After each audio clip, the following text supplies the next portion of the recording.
Hello everyone and welcome back to our YouTube channel.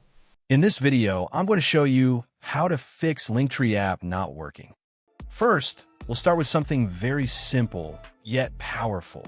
So over the time, apps store temporary files to load faster, but sometimes those files get corrupted and the app starts acting weird.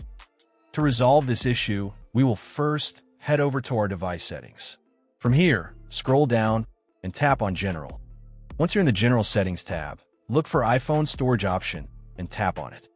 Over here, you can either search for the app or you can scroll down and look for it. Then tap on the app. On the next screen, you need to tap on the Offload app option.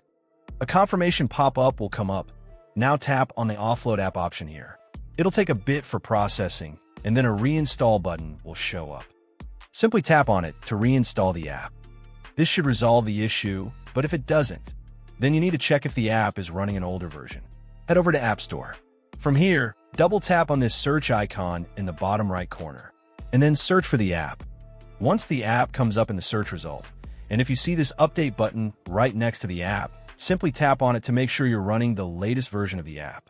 However, if you continue to encounter this issue, then you will need to completely reinstall the app, which usually resolves the problem.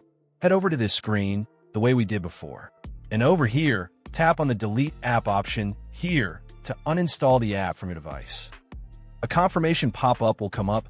Now tap on the Delete option here. Once uninstalled, open up App Store and search for the app in the search bar.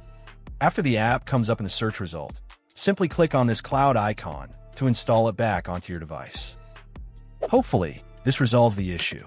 If it does, consider sending a super thanks to support our channel. And also don't forget to hit the subscribe button. We'll see you in the next video.